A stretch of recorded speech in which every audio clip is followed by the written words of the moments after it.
네, 오늘 3월 11일 수요일입니다. 부모를 위한 하나님의 설계의 첫 번째 말씀 전합니다. 에베소서 6장 4절입니다. 또 아버지 된 여러분, 여러분의 자녀를 노엽게 하지 말고 주님의 훈련과 훈계로 기르십시오. 네, 한 번 더 읽겠습니다. 또 아버지 된 여러분, 여러분의 자녀를 노엽게 하지 말고 주님의 훈련과 훈계로 기르십시오. 자, 이제 우리는 하나님의 말씀이 가족에 대해서 해주시는 그런 내용을 계속 살펴보고 있는데요. 부모의 책임에 대해 다룹니다. 부모의 책임. 놀랍게도 성령의 감동으로 사도 바울을 통해서 기록된 이 말씀은 부모 교육에 관해서 지침을 주실 때 단 한 문장, 한 구절로 간결하게 말씀하십니다. 그런데 이 짧은 문장 안에 부정적인 명령과 긍정적인 명령이 있습니다. 부정적인 명령은 자녀를 노엽게, 화나게 하지 말라는 것입니다. 자녀를 노엽게 하지 말라는 것은 당연히 그 아이들을 사랑으로 대하고 또 그들에게 훈육과 체벌을 해야 할 때조차 우리 부모의 애정을 확인시켜주는 방식으로 대하라는 뜻입니다. 그래야 그 아이들이 부모에게 적대적으로 변하지 않습니다.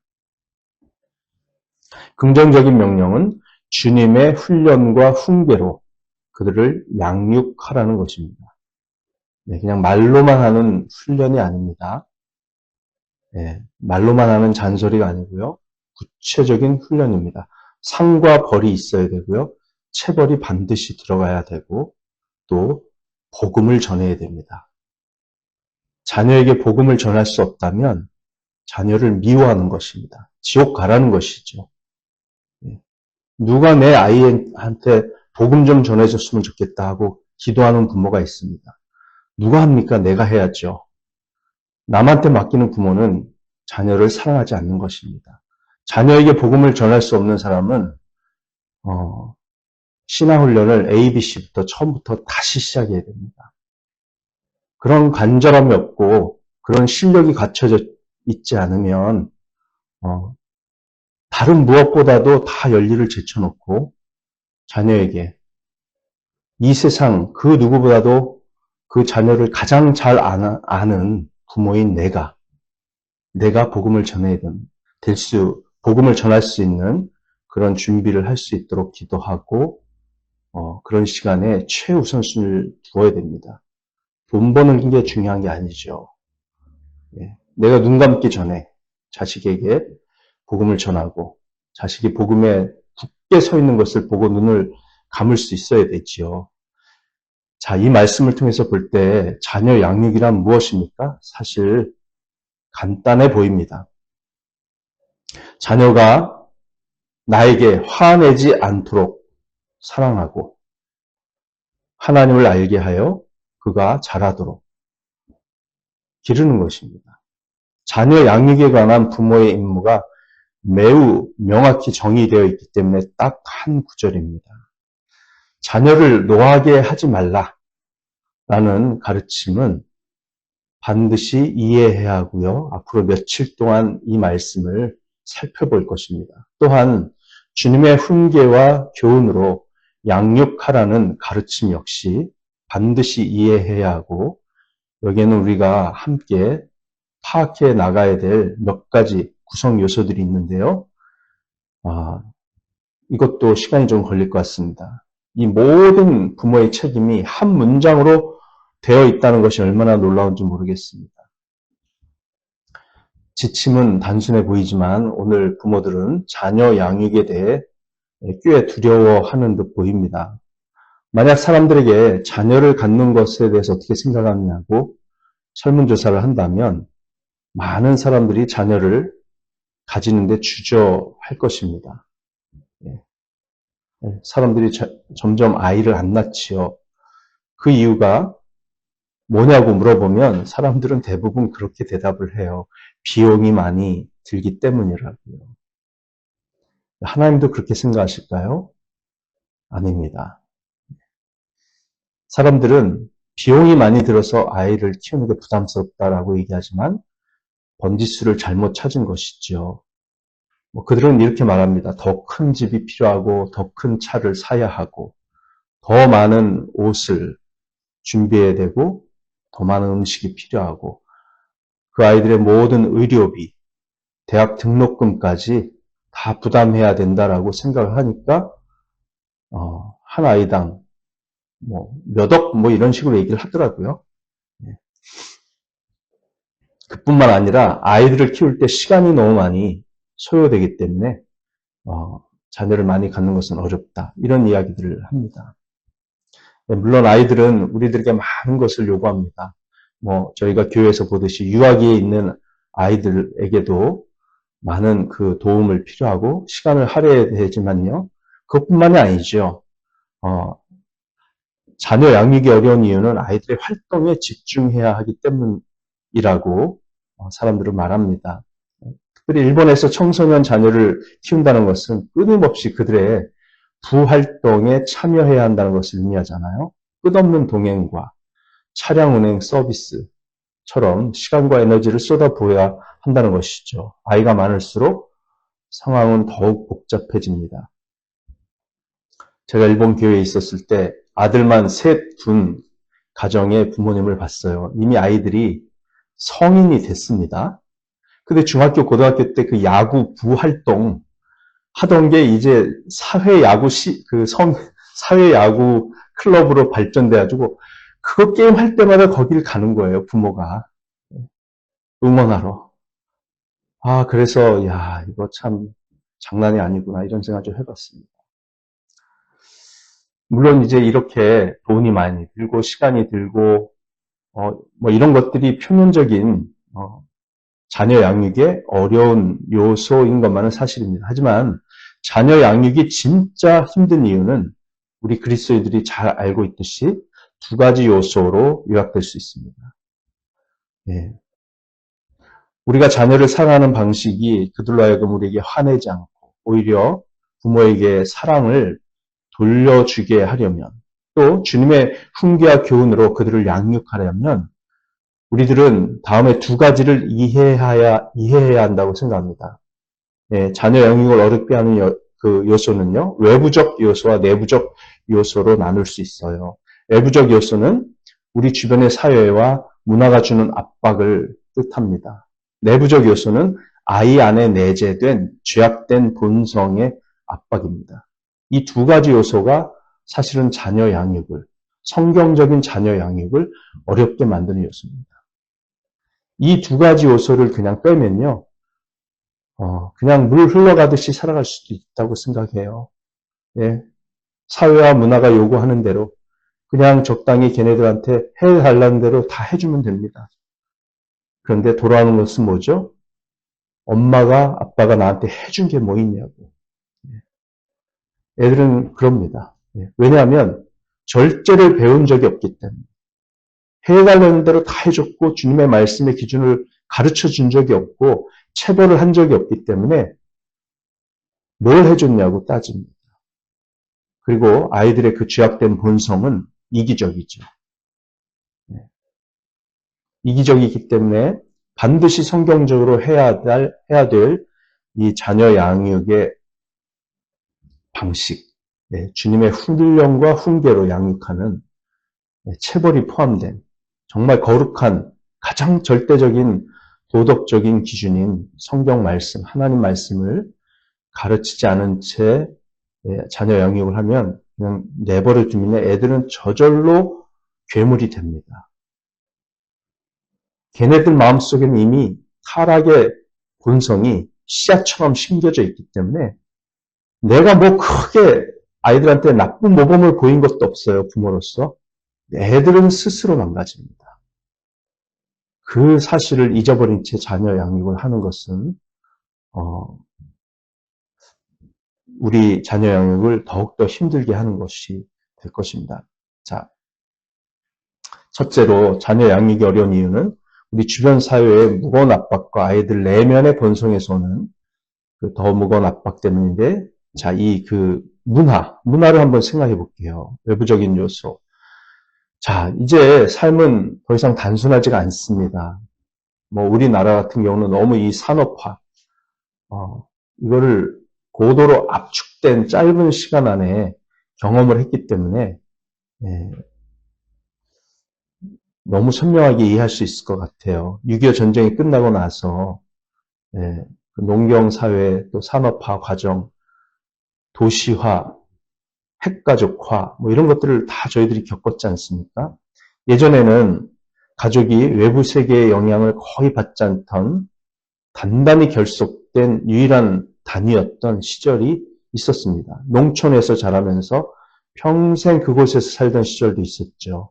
가족과 함께 아침을 먹고 작은 학교에 가서 이웃들과 함께 공부하면서 지역 출신 교사 몇 명에게 공부를 배우고 집에 돌아와서 농사일을 하고 밤에는 집에서 시간을 보내면서 기본적으로 그 가족 관계 속에서 삶의 여러 가지 지침을 배웠던 시절이 있었습니다.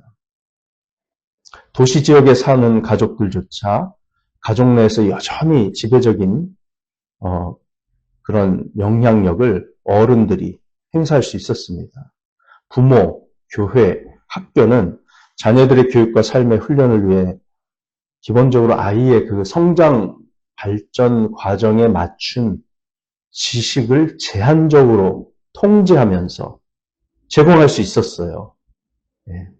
너무 일찍 아이들한테 어른들에게 필요한 그런 정보를 제공함으로써 아이들을 혼란스럽게 하거나 감당하지 못하게 만드는 그런 일이 벌어지지 않도록 통제할 수 있었던 사회였다는 겁니다. 그런데 다시 말하면 이제 아이들이 알지 못했던 비밀들이 존재했죠. 그래서 아이들을 키울 때 그 비밀들을 적절한 시기에 서서히 밝혀주는 것, 그것이 매우 중요했습니다. 그래야지만 아이들이 지적 정서적으로 제대로 대응할 능력이 없는 일들에 갑자기 직면하지 않도록 할 수 있었던 겁니다. 그런데요, 지금은 다릅니다. 뉴욕대학교 커뮤니케이션학 교수이자 작가인 닐 포스트먼이 1994년에 재출간한 저서 아동기의 소멸, 아동기의 소멸이라는 이 책에 보면요. 이제 이런 모든 것들이 다 사라졌습니다. 통제 기능이 사라졌어요. 우리가 알고 있는 유년기는 사라지고 있거나 거의 사라졌습니다. 그러니까 닐 포스트먼이 제시한 주장은요. 인간 발달의 독특한 단계로서의 유년기가 사라지고 있다는 생각입니다. 어린 시절은 있지만 그 유년기로서의 특징이 사라졌다는 거예요. 이것은 이제 수년간 연구되어 온 다른 학자들의 그 주장에 덧붙여져서 이제 학계에서는 뭐 다 인정하는 그런 현상인데요. 이런 겁니다. 첫째, 예전에는 아이들의 옷차림이 애들만의 옷차림이 있었습니다. 근데 지금 애들 옷을 한번 보세요. 성인 옷의 축소판입니다. 네? 우리 지수가 입고 오는 옷을 보세요. 네? 그게 옛날에 어린아이 옷입니까? 예. 옷만 달라진 게 아니에요. 이제 애들은 이제 가능한 한 부모의 그 옷차림과 비슷하게 입기를 바라고 또 뭐 의복 회사들도 다 그렇게 맞춰서 만들죠. 어린 시절에 아이들만의 노래가 사라졌습니다. 어릴 때 우리들이 혹은 그전 세대 아이들이 직접 만든 놀이들이 있었어요. 전수받은 놀이도 있고 우리가 만든 놀이들도 있었습니다. 숨바꼭질, 골목길 야구, 오징어 가이상 기억나시나요? 오징어 가이상, 사방치기, 구슬치기, 땅 따먹기. 요즘 애들 이런 거 안 하죠. 안 합니다. 옛날에는 몇 시간이고 그 놀이들을 하면서 동네 아이들하고 함께 어울렸습니다. 근데 오늘날의 어린 시절 놀이는 어디에 갔을까요? 어디에 있을까요? 어른들이 휴대기기를 들여다보면서 수많은 정보를 보는 것처럼 애들도 휴대기기를 들여다봅니다. 그게 애들의 놀이입니다. 조금 자라서 초등학생이 되고 중고등학생이 되면 애들끼리의 놀이가 아니라 그냥 훌쩍 뛰어넘어서 어른들의 프로게임을 모방한 게임이, 놀이가 즐비합니다. 축구, 야구, 밴드, 애들 부활동 보세요. 축구, 야구, 밴드, 합창, 대단합니다. 정교한 장비, 특수 경기장, 심판, 주심, 수많은 관중들까지 다 있습니다. 근데 애들은 그 경기보다는 몇몇 잘하는 선수들 빼고 그 경기보다 어디에 관심이 있냐면 인간관계에 더 관심이 있어요. 남녀관계, 친구 관계에 더 관심이 많습니다. 대부분의 경우 이런 게임들은 아이들의 즐거움을 위한 것이 아니라 부모들의 명성을 위한 것이거나 심지어 국가의 스포츠 발전을 위한 큰 그림에서 나온 것들입니다. 애들을 위한 게 아니에요. 과거에 아이가 아이답게 지낼 수 있었던 건 아이가 특정 지식만 알았기 때문입니다. 아이가 모르던 삶의 비밀이 많이 있었습니다. 그러다가 한 가지 위대한 발명품이 생겼죠. 전자기기가 등장했습니다. 이 전자기기가 등장함과 함께 미디어가 생겨났습니다. 인류 역사상 처음이에요. 전자기기는 인류 역사상 처음 발명된 겁니다. 그로 인해서 인쇄기가 만들어지고 책, 잡지, 라디오, 녹음기, 테이프, CD 플레이어, 비디오 테이프, 카메라, 대형 광고판, LED 광고판 이런 거 막 생겨나고 영화관, 텔레비전, 스마트폰, 아이패드, 태블릿 PC가 등장했습니다. 이제 우리는 전자기기 없는 삶을 상상조차 할 수 없습니다. 그 결과 무엇이 생겨났을까요? 통제 불가능한 과다 노출이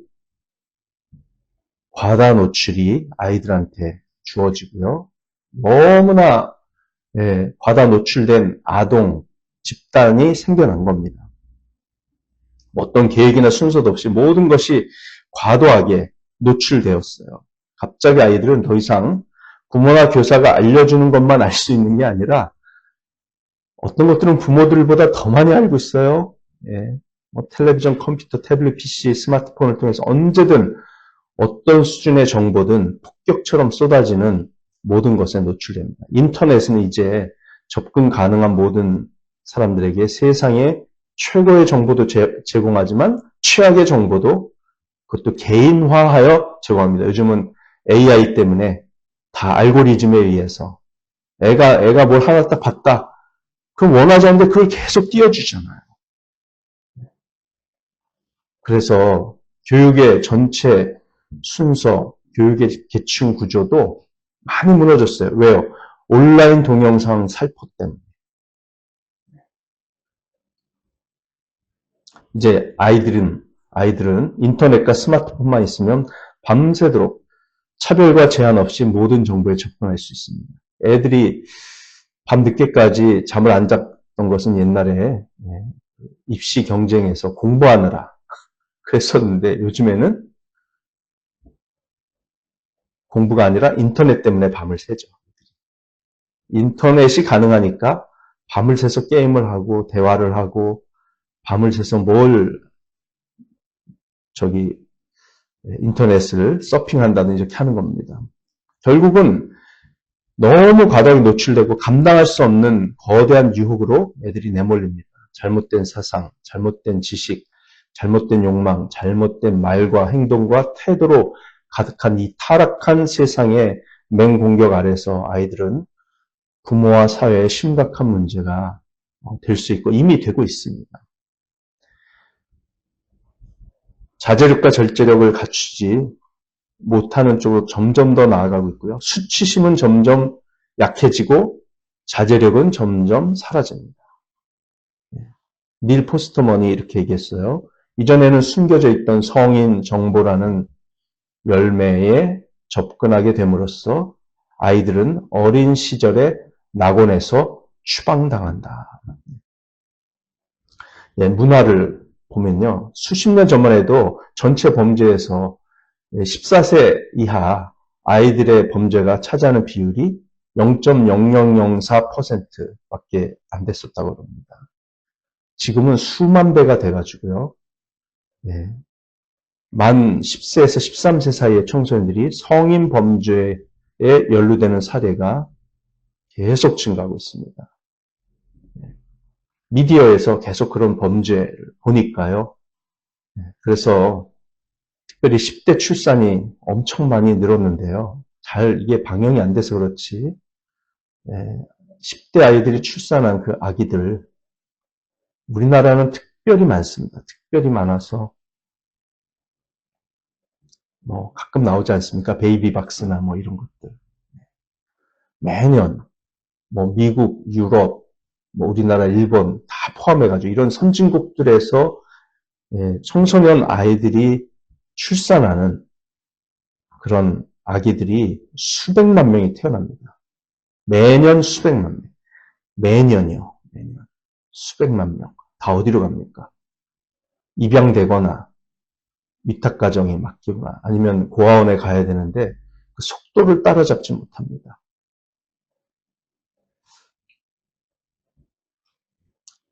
그리고 혼외로 태어나죠. 혼외. 혼외로도 태어나고요. 알코올, 마약 상당 부분이 우리 어린 청소년들에 의해서 소비되고 있습니다. 자, 그래서 부모들이 아이들을 통제하려고 하지 말고 아이를 때려서는 안 되고 절대 훈육하지 말라는 말들을 전문가들이 지금 합니다. 왜? 애들이 너무 성인 정보들을 다 접하고 있기 때문에 그 원인을 이해해야 한다고 얘기를 하고 또 이 전문가들은 아이들의 그 죄성을 잘 모르니까요. 이렇게 얘기합니다. 애들은 죄가 문제가 아니라 자존감 부족한 게 문제라고 얘기해요. 자존감이 부족하다. 그러니까 아이들을 계속 격려하고 키워야 된다. 그런 말들을 듣고 계속 그렇게 하면 어떻게 되냐면 죄를 짓는 아이들한테 훈육이 들어가지 않고 자존감만 계속 키워주니까 어떻게 돼요? 죄를 지을 때 더 담대해지고 교만해지고 통제가 더 안 되는 쪽으로 갑니다. 아이들은 정말 그 모든 죄의 씨앗이 마음 깊은 곳에 심겨져서 태어났습니다. 우리 한 가지 제가 말씀드릴게요. 대량 살인범 있잖아요. 연쇄살인범, 뭐 소아성애자, 강간범, 변태, 평생 범죄를 저질러서 감옥을 뭐 수십 번을 들락거리는 그런 사람들은요. 부모가 그렇게 살았기 때문에 그렇게 된 게 아니에요. 우리는 저 사람들의 부모가 저 사람들한테 범죄의 그 모델이 됐기 때문에 저렇게 된 거지 이렇게 생각하기 쉬운데 전혀 그렇지 않습니다. 통계는 전혀 그렇지 않아요. 부모는 그들에게 그렇게 살도록 해주었기 때문에 그들이 그렇게 된 게 아니고요. 성경 말씀대로 부모에게 주신 명령에 순종하지 않았기 때문에 자녀들이 그렇게 된 겁니다. 하나님의 거룩한 뜻을 가르치고 훈육을 해야 되는데 그 두 가지를 안 했기 때문에 아이들은 이미 심겨져 있는 강력 범죄의 씨앗이 점점 자라고 꽃피고 열매를 맺어서 중범죄자들이 된 거예요. 그리고 이제 더 큰 문제는 부모 없는 자녀들이 중범죄자가 되기 쉽죠. 그러니까 부모가 있어도 그런 역할을 못 해주면 범죄자가 되기 쉽지만 아예 부모가 없는 사람들은 더 범죄자가 되기 쉽다는 거, 그게 바로 통계입니다. 그러니까 부모의 악한 모델 때문에 애들이 그렇게 된 게 아니라 이미 범죄자의 씨앗이 마음속에 심겨져 있다는 사실. 우리 이것을 잊어버려서는 안 돼요. 그래서 저희들은 정말 그 타락한 죄인인 자녀를 예수님의 은혜로 변화시켜서 성령으로 거듭나게 하는 것. 여기에 우리가 목숨을 걸지 않으면 우리 자녀들의 인생은 그 죄 문제가 해결되지 않는 한 그냥 그렇게 갈 수밖에 없습니다. 우리가 해줄 수 없어요. 이게 핵심입니다. 자녀들도 우리 어른들의 축소판입니다. 문제는 자존감이 더 필요한 게 아니라 자제력이 더 필요하고요. 그 죄 문제를 해결받도록 해줘야 됩니다. 그래서 자녀들한테 복음을 전할 때도, 어린아이들한테 복음을 전할 때도 전도폭발 복음제 시의 그 전체 내용을 다 전해야 돼요. 아이들한테도. 대신 그 아이들이 이해할 수 있는 쉬운 말로 잘 표현해서. 그래서 전도폭발훈련에도 어린이 전도훈련 판이 있는데 보면은 내용을 축소하고 삭제한 게 아닙니다. 다 들어가 있어요. 표현 방법만 다를 뿐입니다. 똑같이 해야 됩니다. 하나님에 대해서 얘기해야 되고, 죄에 대해서 얘기해야 되고, 하나님의 은혜에 대해서 얘기해야 되고, 그리스도에 대해서도 다 얘기를 해야 됩니다. 그래서 복음을 전하는 것에 대해서 내일 조금 더 자세히 이야기하고 이 말씀을 좀 더 진행하도록 하겠습니다. 중요한 것은 오늘 기억해야 될 것은 두 가지죠. 노엽게 하지 말아야 되고 주의 훈련과 훈계로 가르쳐야 되는데 고려해야 될 것은 두 가지 요소. 외부적인 요소, 문화. 그 다음에 내부적인 요소, 아이들의 죄성. 이것을 우리가 정말 고려하면서 하나님 앞에서 우리 아이들을 위해서 기도하고 눈물 흘려 기도하고 복음을 전하려면 어떻게 됩니까? 누구를 만나게 한다고 복음이 전해질까요? 그렇지 않습니다. 내가 제일 잘 알아요. 내 자식은 내가 제일 잘합니다. 내가 내 자식한테 복음을 전하려면 어디서부터 터치하고 들어가야 되는지 나만큼 잘하는 사람 없습니다. 그러니까 책임 딴 사람한테 미루지 마시고 기도하시면서 정말 자녀한테 작심하고 복음을 눈물 흘리고 무릎 꿇고 통사정을 해서라도 복음을 전하여서 아이들이 복음에 굳게 설 수 있도록 저와 여러분 모두가 그렇게 할 수 있길 간절히 바랍니다. 기도하시겠습니다. 하나님 감사합니다. 오늘도 저희들에게 너무나도 소중한 말씀을 전해주셨는데 참 마음이 무겁습니다. 답답합니다. 하나님 그러나 우리에게 찾아오신 성령님의 놀라운 은혜가 있었듯이 우리 자녀들에게도 그런 순간이 있으리라는 것을 믿고 소망하고 기대하면서 간절히 눈물로 기도합니다. 주님 응답하여 주시고 우리 모두를 사용하시고 교회를 사용하시고 하나님 우리에게 담대한 마음과 간절한 마음과 또 전할 수 있는 지혜를 더하여 주시옵소서. 오늘도 기도 가운데 승리케 하실 주님을 기대하고 찬양하며 예수님의 이름으로 기도합니다. 아멘.